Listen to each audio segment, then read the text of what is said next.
اعوذ باللہ من الشیطان الرجیم بسم اللہ الرحمن الرحیم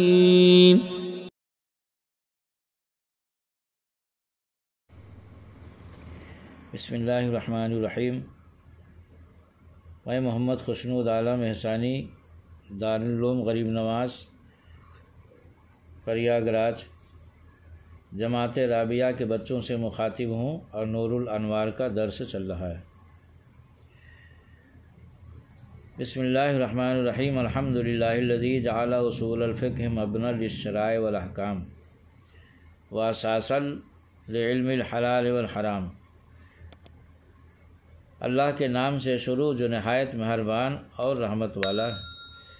تمام خوبیاں اللہ کے لیے ہیں جس نے اصول فقہ کو شرائع اور احکام کی بنیاد قرار دیا اور حلال اور حرام کے علم کی اساس بنایا۔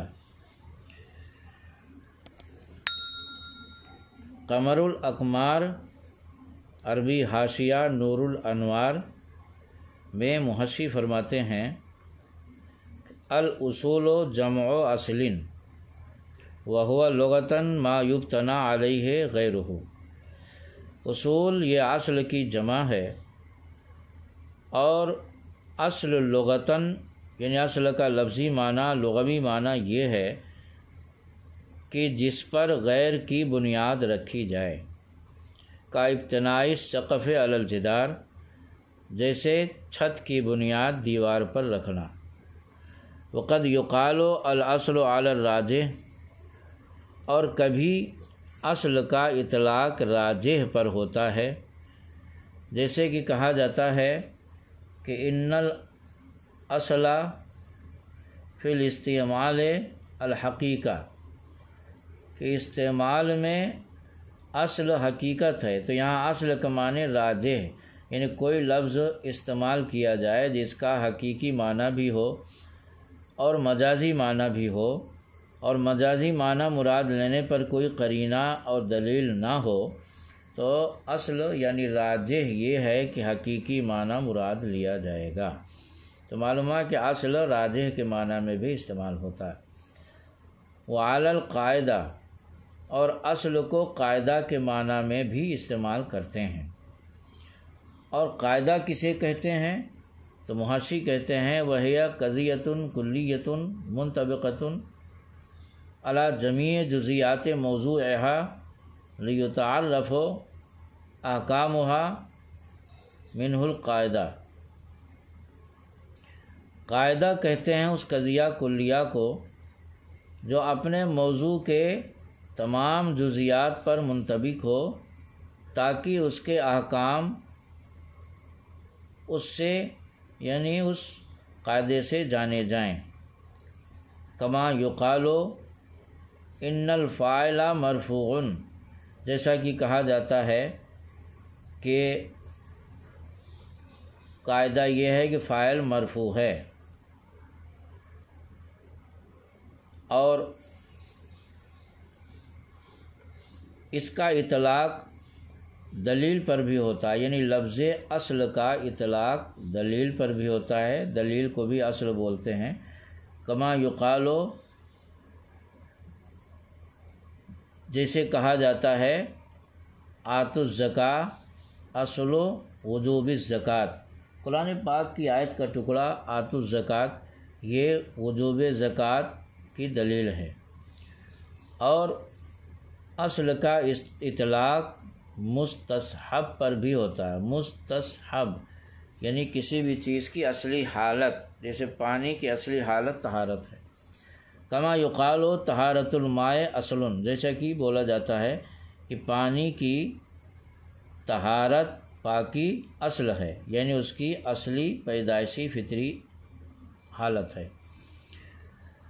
تو یہ ہوئی تفصیل لفظ اصل کی۔ اصول فقہ چونکہ ایک مرکب ناقص لفظ ہے جس میں اصول مضاف ہے اور فقہ مضاف الیہ ہے، تو ان میں دونوں کی الگ الگ محشی نے تشریح کی ہے، لفظ اصل یعنی مضاف کی تشریح الگ کی ہے، مضاف الیہ کی الگ کی ہے۔ تو مضاف کی تشریح سے فارغ ہونے کے بعد اب مضاف الیہ یعنی اصول فقہ میں مضاف الیہ فقہ ہے، تو لفظ فقہ کی تعریف کرتے ہوئے محشی فرماتے ہیں والفقہ علم بالاحکام الشرعیۃ العملیۃ عن ادلتها التفصیلیہ، یعنی فقہ نام ہے احکام شرعیہ عملیہ کی تصدیق کا ان کے ادلہ تفصیلیہ سے، یعنی احکام شرعیہ عملیہ کا جاننا ان کے ادلہ تفصیلیہ سے، یہ فقہ کی تعریف ہوئی۔ ھذا حدہ الاضافی، اور یہ اس کو بولتے ہیں حد اضافی، یعنی جو تفصیل بیان کی گئی کہ فنون کے بعض نام ایسے ہوتے ہیں جو مرکب اضافی ہیں، بعض نام ایسے ہیں جو مفرد ہیں، مرکب نہیں ہیں، جیسے صرف ہے، نحو ہے، تو یہ سب مفرد ہیں تو ان کی ایک ہی تعریف ہوگی، اور بعض مرکب ہوتے ہیں جیسے اصول حدیث، اصول تفسیر، اصول فقہ وغیرہ، تو اس میں مضاف کی تعریف یعنی اصول کی تعریف الگ کرنا، مضاف کی اور مضاف الیہ کی تعریف الگ کرنا، تو اس کو اصطلاح میں حد اضافی بولتے ہیں۔ فاصول الفقہ، تو اب مضاف اور مضاف الیہ دونوں کی تعریف کرنے کے بعد اصول فقہ کی تعریف کرتے ہیں، جس کو حد لقبی بولتے ہیں، یعنی پورے مجموعہ کا جو نام ہے اس کی جب تعریف کی جائے اس کو حد لقبی کہتے ہیں، اور مضاف کی الگ مضاف الیہ کی الگ کی جائے تعریف تو اس کو حد اضافی بولتے ہیں۔ اصول فقہ کی تعریف یہ ہے کہ ادلتہ الکتاب و سنت والاجماع والقیاس، اصول فقہ یعنی جن کے دلائل اور مقیس علیہ کتاب، سنت، اجماع اور قیاس ہیں۔ واما حدہ لقباً، تو اصول فقہ کے حد لقبی یہ ہے کہ علم بقواعد یتوسل بہا الی الفقہ والشرائع، یعنی اس کے حد لقبی یہ ہے کہ اصول فقہ ان قوانین کے جاننے کا نام ہے جن کے ذریعے فقہ تک رسائی ہو، اور اس کے بعد چونکہ متن میں ہے للشرائع والاحکام، تو شرائع اور احکام کی تشریح کرتے ہوئے فرماتے ہیں محشی والشرائع جمع شریعہ، شرائع کہتے ہیں یہ شریعت کی جمع ہے، اور شریعت کی تعریف کیا ہے، شریعت کا مفہوم کیا ہے، شریعت کسے کہتے ہیں، تو کہتے ہیں وہی طریقۃ المحمودۃ الموضوعۃ بالوضع الالہی، شریعت نام ہے اس اچھے طریقے کا جو اللہ تعالیٰ کی طرف سے وضع کیا گیا ہے، یعنی قانون الہی کا نام شریعت۔ والمراد المشروعات، اور مراد یہاں پر شرائع سے مشروعات ہیں، یعنی شرعی احکام، من العقائد والاحکام، وہ چاہے ایمانی مسائل ہوں، اعتقادی، اور چاہے عملی۔ اور اس کے بعد کا لفظ، شرائع کے بعد کا لفظ احکام ہے، تو اب احکام کی تشریح کرتے ہوئے فرماتے ہیں والاحکام جمع حکمین، احکام یہ حکم کی جمع ہے، وہو فی الاصطلاح خطاب اللہ ہے المتعلق بافعال المکلفین اقتضاءً و تخیراً، حکم نام ہے اصطلاح میں اللہ تعالیٰ کے اس خطاب کا جو مکلفین کے افعال سے متعلق ہو، اقتضان ہو یا تخیراً۔ والحرمت غیرہا والمراد ہاں ہونا، وقد یطیق علی ما ثبت منہ کالوجوب والحرمت وغیرہا، اور والمراد ہاں ہونا، اور یہاں پر وجوب اور حرمت وغیرہ مراد ہے، یعنی احکام شرائع جب بولے جاتے ہیں تو اس سے حرمت اور وجوب وغیرہ مراد ہوتے ہیں۔ والاحکام وَإِن دخلت فی الشرائع، اب یہاں پر ایک سوال مقدر کا جواب دینا چاہتے ہیں کہ سوال یہ ہے کہ شرائع میں تو احکام آ ہی گئے، پھر الگ سے احکام کا ذکر کرنے کی کیا ضرورت ہے؟ تو اس کا جواب دینا ہے کہ وَإِن دخلت فی الشرائع، اگرچہ احکام شرائع میں داخل ہیں لیکنہا خصھا بذکر، اس کے بعد بھی اس کا ذکر خصوصیت کے ساتھ الگ سے کیا، اس کی کیا وجہ ہے؟ تو اس کا جواب شارح دیتے ہیں کہ للاعتناء بہا، اس کی اہمیت کی وجہ سے اس کا ذکر الگ سے ہوا۔ اس کے بعد لفظ ہے اساس، تو اس کی تشریح کرتے ہیں کہ اساس بالفتح بنیاد، اساس یعنی الف کے فتحے کے ساتھ ہے، اور اساس کے معنی بنیاد کے ہوتے ہیں۔ مصنف فرماتے ہیں مسیرہا موثقۃ بالبراہین والدلائل، اور احکام حلال و حرام کو اللہ تعالیٰ نے دلائل اور براہین سے مستحکم اور مضبوط فرمایا۔ وموشحۃ بالحلوی والشمائل، اور زیور اور شمائل یعنی دلائل عقلیہ اور نقلیہ سے ان کو مزین اور آراستہ فرمایا۔ والصلاۃ والسلام علی سیدنا محمد الذی اجری ہذہ الرسوم الی یوم الدین، اور رحمت کاملہ اور سلام نازل ہو ہمارے سردار محمد صلی اللہ علیہ وسلم پر، جنہوں نے ان اصول کو قیامت تک کے لیے جاری فرما دیا، یعنی اصول شرع اور دلائل حدیث میں ایسے بیان کیے گئے، اور قرآن بھی چونکہ آپ ہی کے سینے پر نازل ہوا اور آپ ہی نے صحابہ کو بتایا، اس میں بھی ایسے اصول بیان کر دیے گئے کہ نئے نئے مسائل آتے رہیں گے اور اس کی روشنی میں حل ہوتے رہیں گے۔ وَأَيَّدَ الْعُلَمَاءَ بِالْأَيْدِي الْمَتِينَ، اور علماء کو مضبوط تائید سے قوی فرمایا۔ وَرَفَعَ دَرَجَاتِهِمْ فِي أَعْلَى عِلِّيِّينَ، اور علماء کرام کے مراتب کو اعلیٰ علیین میں بلند فرمایا۔ وَشَهِدَ لَهُمْ بِالْفَلَاحِ وَالْيَقِينِ، اور علماء کرام کے ایمان اور کامیابی کی گواہی دی۔ وعلی آلہ واصحابہ الہادین المہتدین، اور رحمت کاملہ اور سلام نازل ہو رسول اکرم صلی اللہ علیہ وسلم کی آل اور ان کے اصحاب پر، جو خود ہدایت یافتہ تھے اور دوسروں کو بھی ہدایت دینے والے تھے۔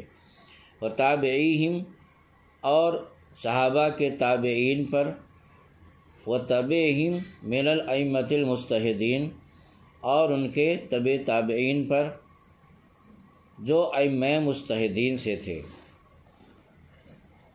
اب یہاں پر کچھ الفاظ ایسے ہیں جن کی تشریح ضروری ہے، وہ پیش کی جاتی ہے۔ رسوم کا لفظ ہے، تو رسوم سے مراد یہاں پر رسوم شرع، یعنی اصول شرع، قواعد شرع،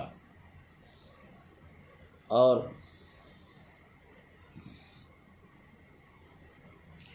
دوسرا لفظ یہاں پر موشحۃً، تو یہ موشحۃً یہاں پر جو لفظ ہے، تو موشحۃً توشیح مصدر سے مشتق ہے، جس کے معنی ہیں حمائل در گردن انداختن و آراستن و آرائش دادن، یعنی گردن میں زیور ڈال کر اور زینت دینا۔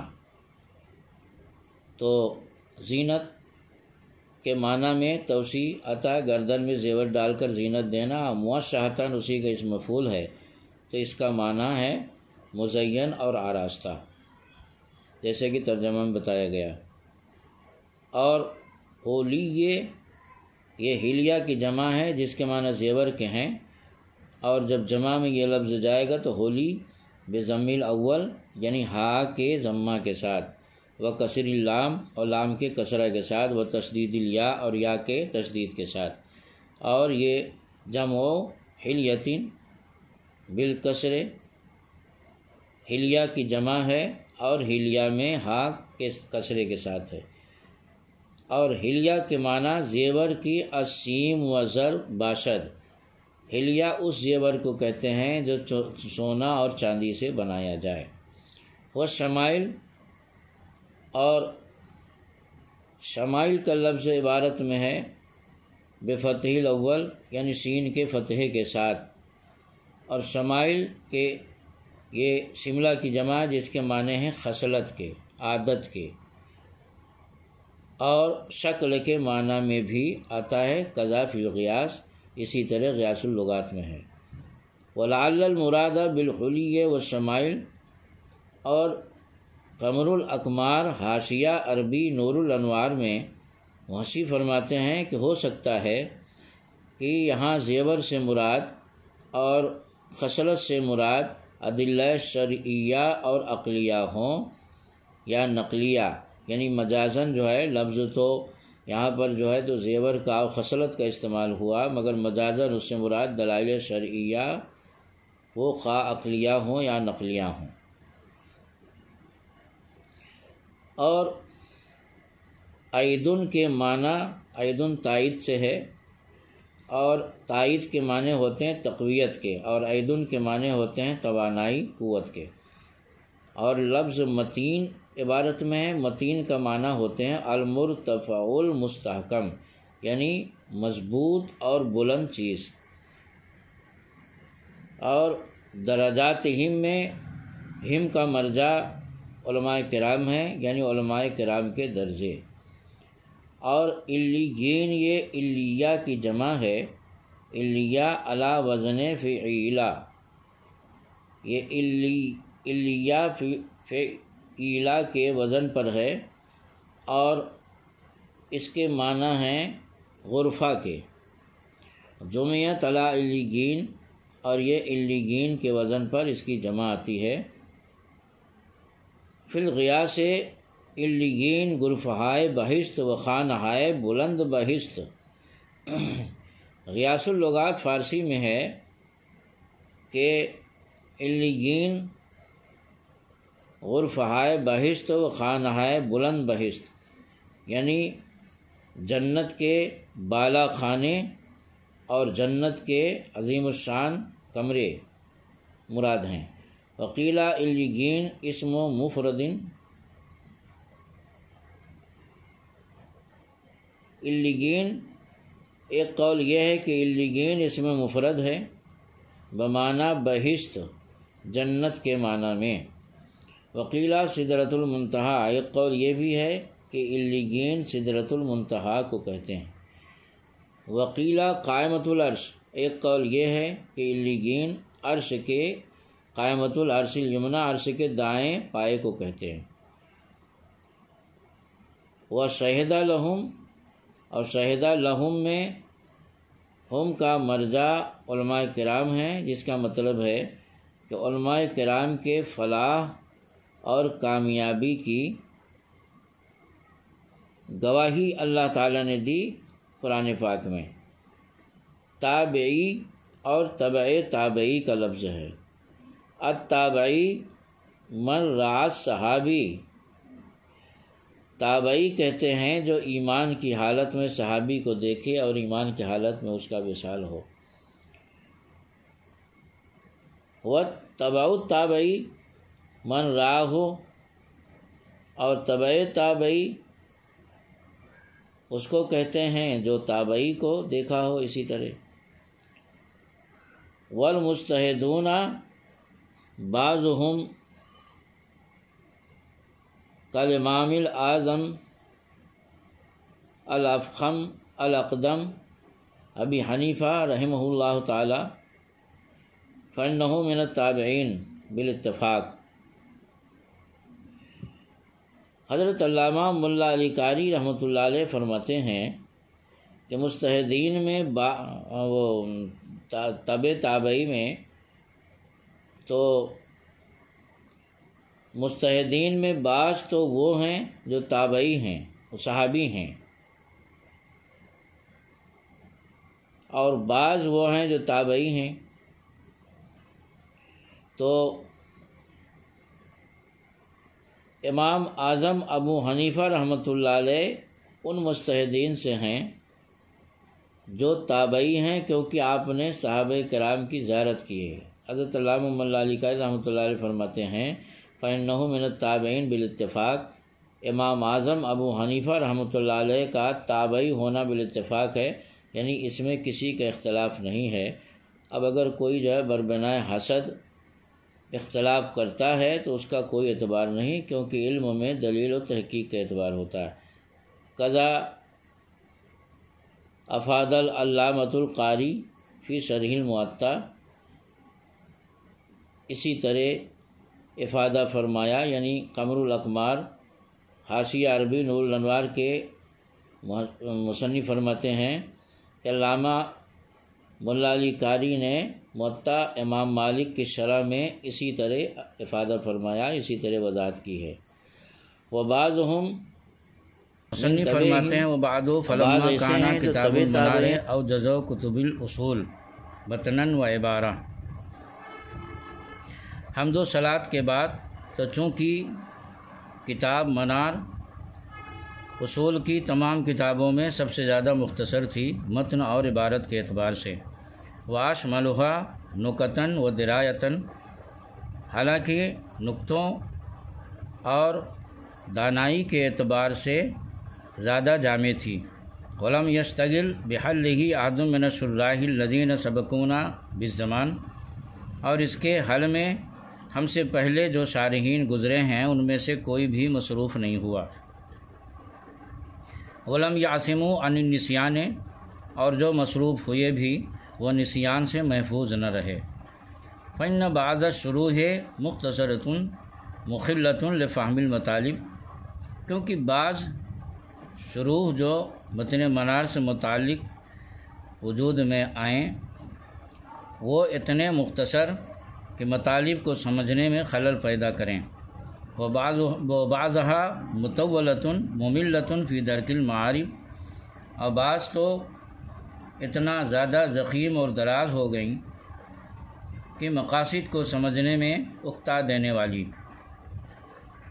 وقدیما کان یختلج فی قلبی ان اشرح شرحا، اور ایک زمانے سے یعنی کافی دنوں سے میرے دل میں اس بات کا وسوسہ تھا، مجھے اس بات کا خیال تھا، میرا یہ ارادہ تھا کہ اس کتاب پر ایک ایسی شرح لکھ دوں جو ینحل منہ مغلقات ہو، جو اس کتاب کے بند دروازوں کو کھول دے، ویوضح مشکلات ہو، اور اس کے مشکلات کو واضح اور روشن کر دے،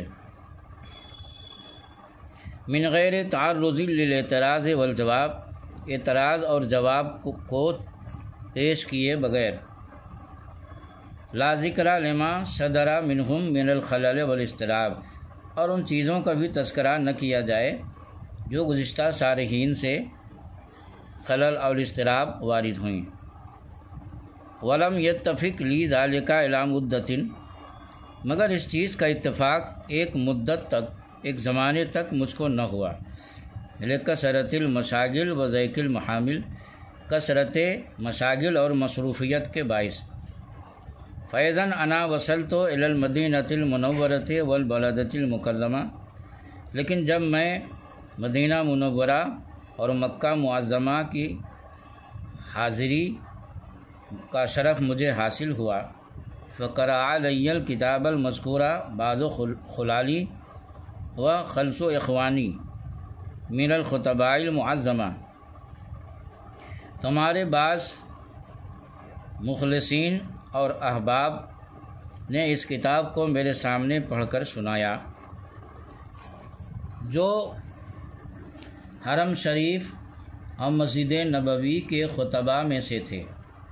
فاقترحوا بہذا الامر العظیم والخطب الجسیم، اور اس امر عظیم اور امر اہم کے لیے مجھے مجبور کر دیا۔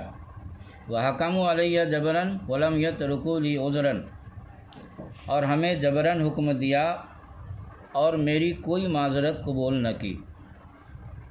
فشرعت فی اسعاف معمولہم و انجاہ مسئولہم، تو ان کی التماس اور ان کے مطلوب کو پورا کرنے کے لیے میں نے اس کتاب یعنی شرح کو لکھنا شروع کر دیا۔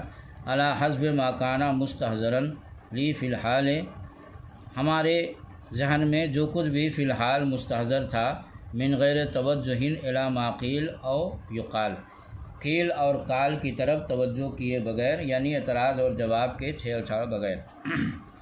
وسمیتہ بکتاب نور الانوار فی شرح المنار، اور اس شرح منار کا نام میں نے نور الانوار فی شرح المنار رکھا۔ واللہ الموفق فی البدایۃ والنہایہ، اور اللہ تعالیٰ ہی ابتدا سے انتہا تک توفیق دینے والا ہے۔ وہو حسبی للسعادۃ والہدایہ، اور خوش بختی اور رہنمائی کے لیے وہی ہمارے لیے کافی ہے۔ والمسئول عنہ ان یجعلہ خالصا لوجہ الکریم، اور اس کی بارگاہ میں دعا ہے، التماس ہے کہ اس کتاب کو یعنی نور الانوار کو اپنے ذات کریم کے لیے خالص فرمائیں۔